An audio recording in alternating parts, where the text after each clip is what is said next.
web-footed fence. For a duck may be somebody's mother.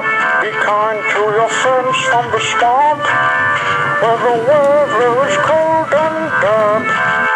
Be kind to your friends at the pond, for that goose may be some bird's brother.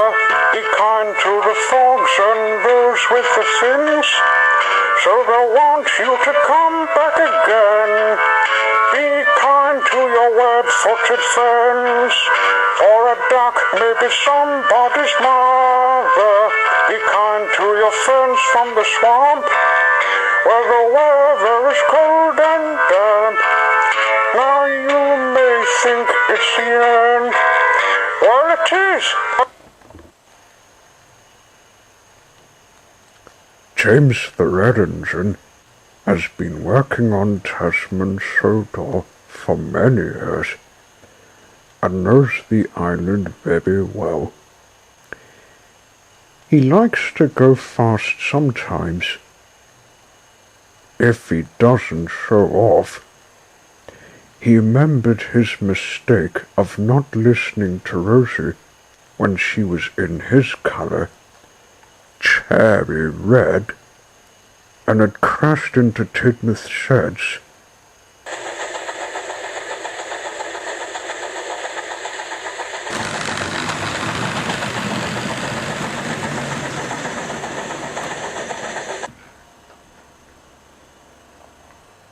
Hey, no mistake, he said, arriving at Branch Line Station.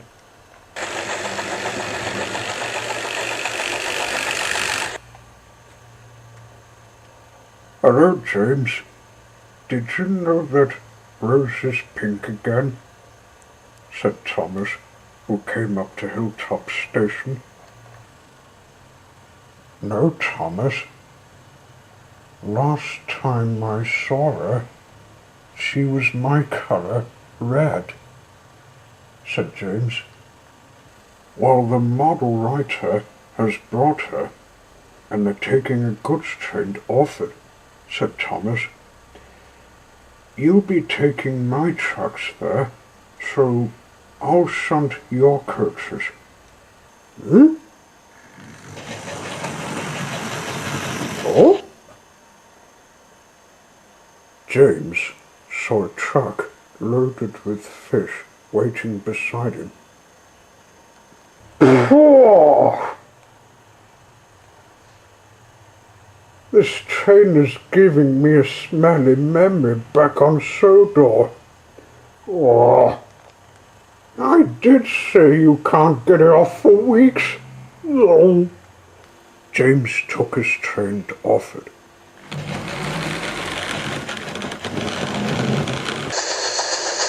As he went on the main line, he saw another train, and at the front was who Thomas mentioned. Oh!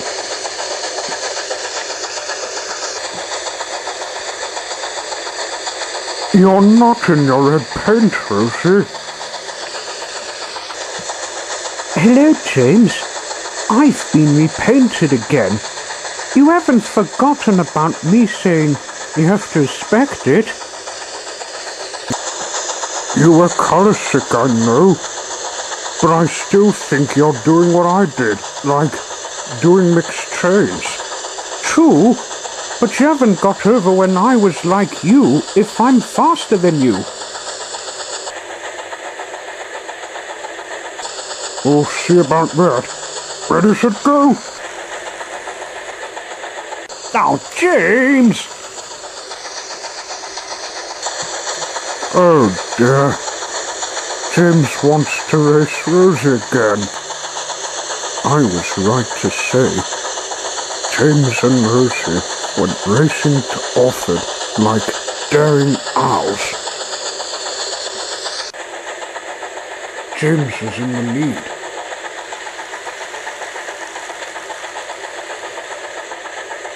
And reached Sorrel. He swung to the right just before Rosie came in.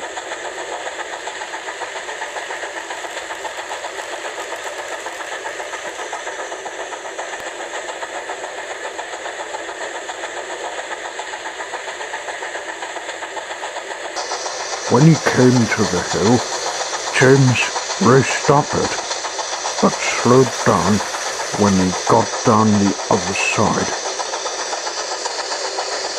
Uh-oh, thought James. I mustn't go on that line. It's got a dip in it. I'll go on the other line. So he did.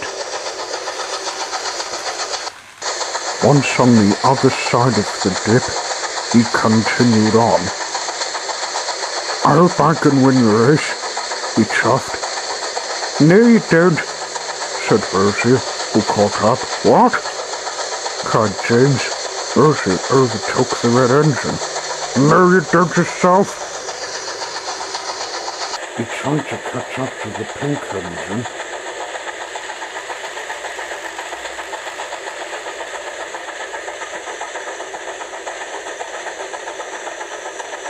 But the race ended.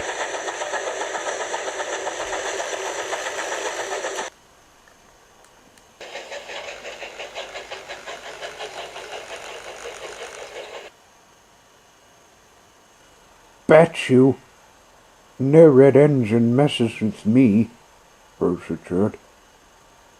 That's not fair, said James. I thought you would lose.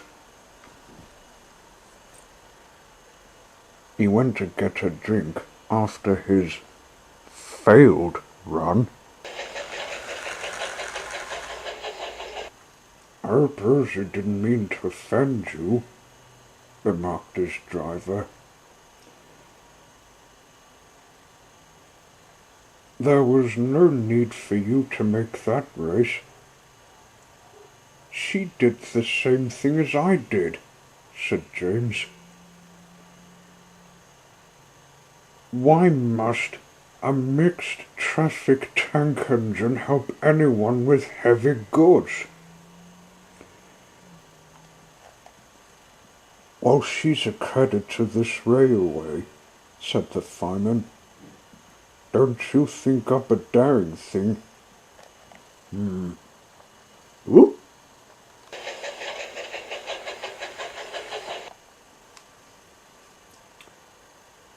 James noticed a train full of scrap metal waiting to be taken to the Greenock tipyard.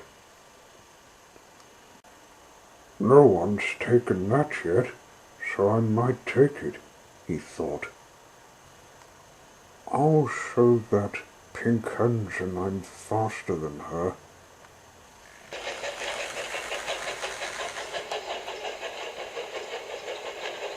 He coupled up to the scrap train, then set off for Greenock.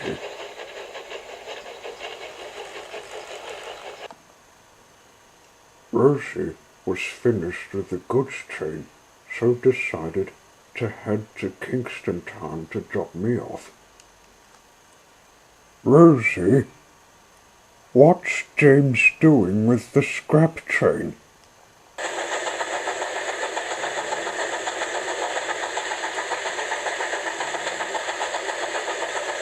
Hey, that's tomorrow's train, exclaimed Rosie.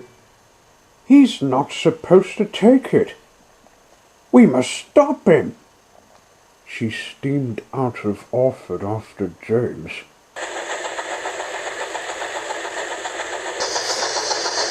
James came to the hill. He climbed it and raced down the other side. Whee! He shouted.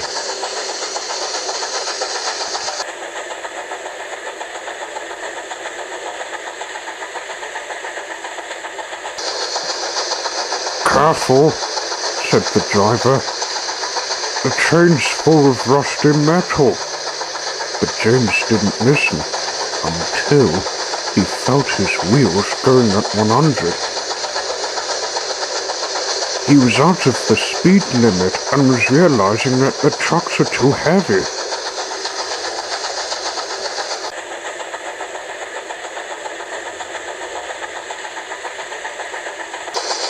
Oh no!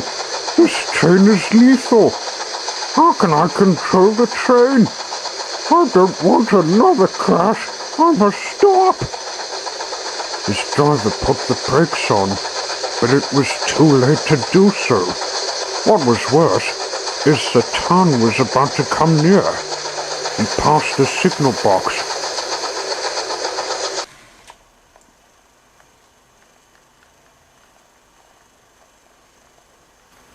The signalman went on the phone shouting out a warning. "Clear the lines! It's a runaway scrap train!" Then he radioed me. "Can't you try to stop him?"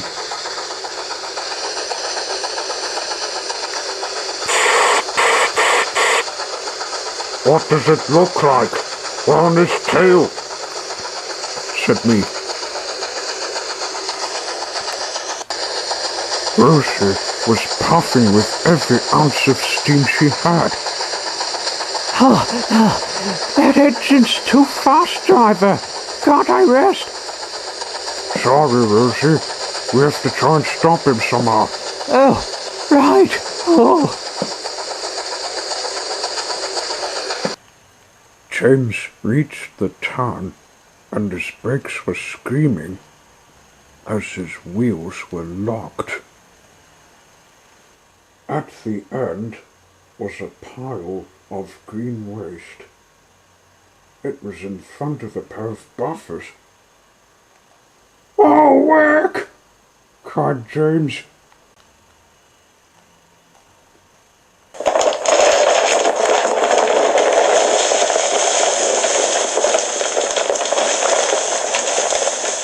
Yuck!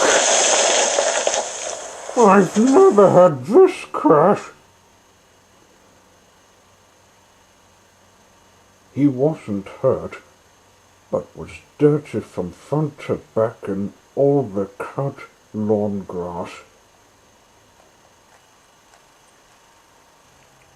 Rosie came steaming in. "Oh, my word!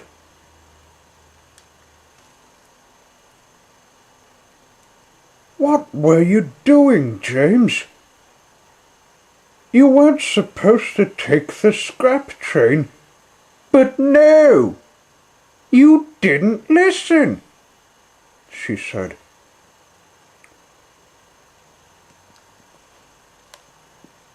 "You were wanting to help me with taking a heavy goods, and I didn't, Rosie."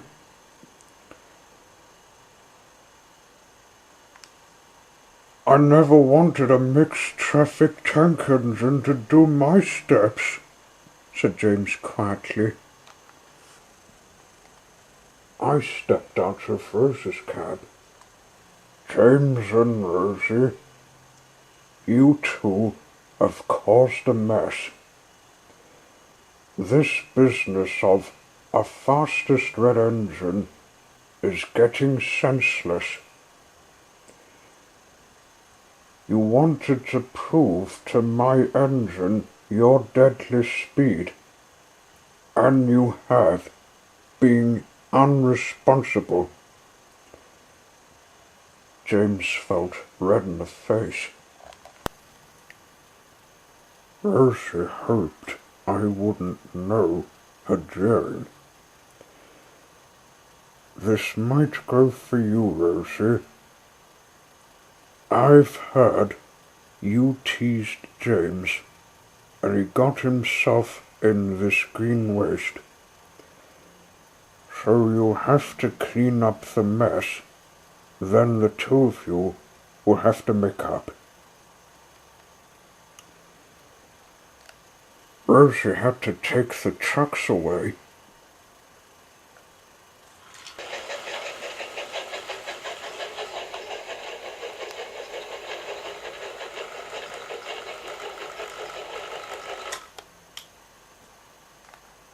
And James was pulled out of the green waste.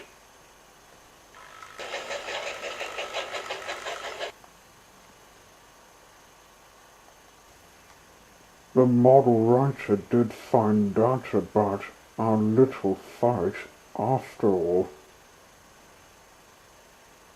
said James, I'm sorry for picking on you.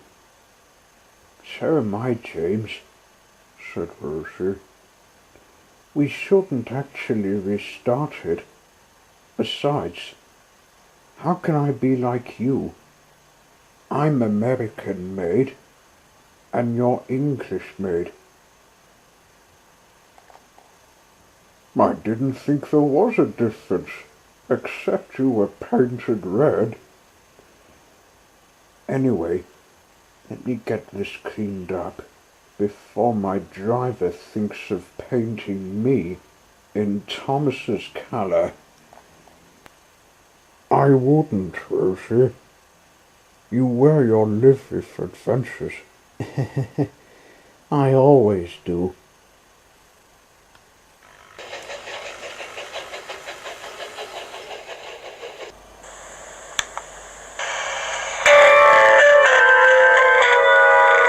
Be kind to your web-footed friends, for a duck may be somebody's mother. Be kind to your friends from the swamp, where the weather is cold and damp. Be kind to your friends at the pond, for that goose may be some bird's brother. Be kind to the frogs and those with the fins, so they want you to come back again.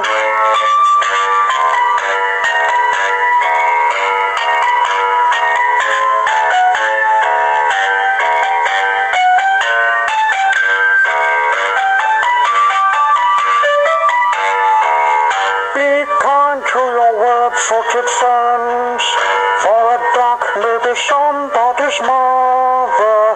Be kind to your friends from the swamp, where the weather is cold and damp. Be kind to your friends at the pond, for the goose may be some bird's brother. Be kind to the frogs and those with the fins, so they want you to come back again. Be kind to your web-footed friends, for a duck may be somebody's mother. Be kind to your friends from the swamp,